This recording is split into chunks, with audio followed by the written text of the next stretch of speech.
Kitas mūsų finalistas, iš tikrųjų, yra, mano galima sakyti, beveik kolega, jis yra baigęs chemijos mokslus, fakultete, Vilniaus universitete ir bestudijuodamas atrado tokį naują pašaukimą mokyti ir yra mokytojas.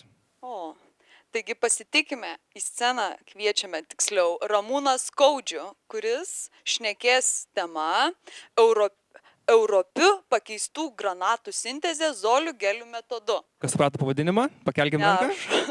Gerai, tai dabar ateis žmogus ir paaiškins, ką tai iš tikrųjų reiškia. Pasitikime, Ramūnas Skaudžius.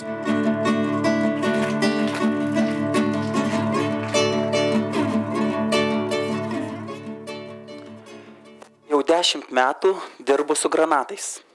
Tai skamba panašiai, kai kokia granata ar granato vaisius, bet tai tikrai nėra tai.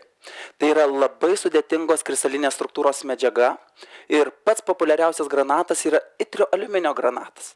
Jį sudaro itrio, aliuminio ir deguonies jonai. Jų santykis visą laiką yra 3 su 5 ir 12. Ir būtent šitas santykis ir lemia tas unikalias savybės. Ką daro tik mokslininkai kaip aš, chemikas, mes dalį elementų išimame ir juos pakeičiame kitais. Taip mes gauname kitas fizikinės savybės. Aš savo darbe itrį keičiu Europiu. Jeigu prisimintumėt periodinę lentelę, tai yra metalai, nemetalai, pereinamieji metalai, tai būtent itris yra pereinamasis metalas ir dar yra 2 eilutės, apie kurias mokykloje beveik niekas nekalbėjo. Tai yra lantanoidai, aktanoidai, tai Europis būtent yra iš pirmosios eilutės elementas. Europis yra unikalus tuo, kad jis granato struktūros junginiuose skleidžia raudoną šviesą. O raudona šviesa yra ypatinga. Ja praleidžia žmogaus organizmas, jeigu jinai yra ilgesnė negu 700 nanometrų.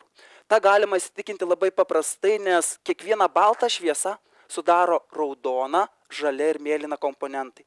Ir būtent žmogaus organizmas praleidžia tik tai raudoną komponentą. Labai gražiai, žinokit, šviečia žandai, galit parodyti vaikams, bet tai ne tik smagu.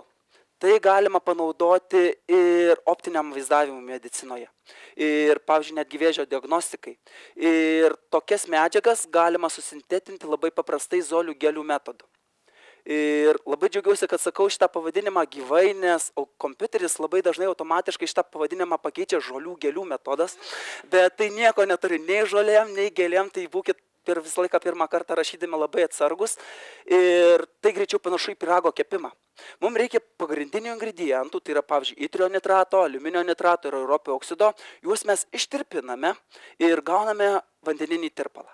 Tuomet mes į tą tirpalą įdedame tarsi prieskonių kokių kompleksų sudarančios medžiagos, pavyzdžiui, citrinų rūgšties. Ir ta citrinų rūgštis savyje prie savęs pritraukia metalų jonus ir susidaro kompleksinės dalelės. Tai yra atsiranda kietos dalelės tirpale ir toks mišinys jau yra vadinamas zoliu. Tada tarsi tešlos brandinimas tos dalelės jungiasi viena prie kitos ir suformuoja trimatį didžiulį tinklą. Ir jau toks trimatis tinklas tirpiklyje yra vadinamas geliu. Iš gelio išgarinamas vanduo, gaunamas sausas gelis ir tada jisai yra sutrinamas. Gaunamas milteliai ir tie milteliai jau yra paruošti kepimui. Tai yra įdedami į krosnį ir mes į krosnį įdedame miltelius ir atkaitinę jau 800 laipsnių temperatūrą arba kai kada prireikia kaitinti ir 1700 laipsnių temperatūroje, mes iš jos ištraukime granato struktūros junginį, kurį kaip kokį pyragą galima valgyti. Tai yra, atsiprašau, ne valgyti, bet tirti. Taip, tai ir noriu palinkėti, kad kitą kartą, kai kepsite virtuvėje pyragą, prisiminkite, kad būtent galima ir virtuvėje, ne virtuvėje, o laboratorijoje susisintetinti inovatyvią medžiagą. Ačiū.